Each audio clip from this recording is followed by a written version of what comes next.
Lakshmeshwar police ಠಾಣೆಗೆ ಬೆಂಕಿ ಹಚ್ಚಿದ ಪ್ರಕರಣ. 23 ಜನ ಆರೋಪಿಗಳಿಗೆ ಶಿಕ್ಷೆ ಪ್ರಕಟ. ಅಪರ ಜಿಲ್ಲಾ ಮತ್ತು ಸತ್ರ ನ್ಯಾಯಾಲಯದಿಂದ ಆದೇಶ. 2017 ಫೆಬ್ರವರಿ 5ರಂದು ಲಕ್ಷ್ಮೇಶ್ವರ ಪಟ್ಟಣದ ಪೊಲೀಸ್ ಠಾಣೆಗೆ ಬೆಂಕಿ ಹಚ್ಚಿದ ಪ್ರಕರಣಕ್ಕೆ ಸಂಬಂಧಿಸಿದಂತೆ 112 ಜನರ ವಿರುದ್ಧ ದಾಖಲಾಗಿದ್ದ ಕೇಸ್ನಲ್ಲಿ 23 ಜನರಿಗೆ ಅಪರ ಜಿಲ್ಲಾ ಮತ್ತು ಸತ್ರ ನ್ಯಾಯಾಲಯದ ನ್ಯಾಯಾಧೀಶರು ಸೋಮವಾರ ಶಿಕ್ಷೆ ಪ್ರಕಟಿಸಿದ್ದಾರೆ.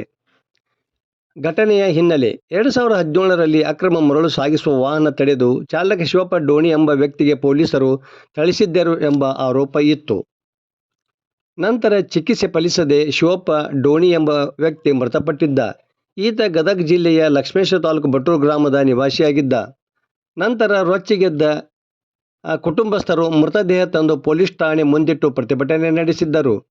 ಆಗ ನಡೆದಿದ್ದ ಗಲಾಟೆ ವೇಳೆ ಪೊಲೀಸ್ ಠಾಣೆ ಕಚೇರಿಯಲ್ಲಿದ್ದ ಕಡತಗಳು, ದಾಖಲೆಗಳು, ಪೀಠೋಪಕರಣಗಳು, ಪೊಲೀಸ್ ಜೀಪು, 10 ಬೈಕ್ಗಳಿಗೆ ಆರೋಪಿಗಳು ಬೆಂಕಿ ಹಚ್ಚಿದ್ದರು.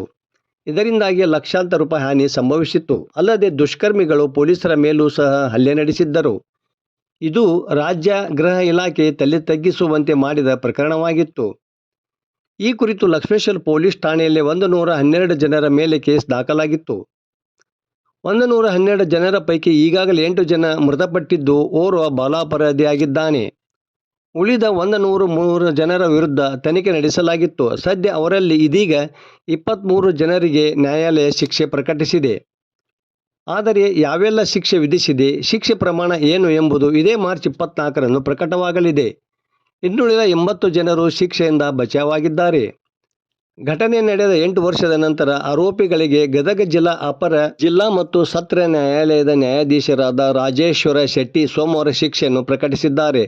ಶಿಕ್ಷೆಗೆ ಒಳಗಾದ 23 ಜನ ಆರೋಪಿತರು ಸದ್ಯ ನ್ಯಾಯಾಂಗ ಬಂಧನದಲ್ಲಿದ್ದಾರೆ. ವರದಿ ನಾಗರಾಜ್ ಹಣಿಗೆ, ಪ್ರಜಾಧ್ವನಿ, ಲಕ್ಷ್ಮೇಶ್ವರ.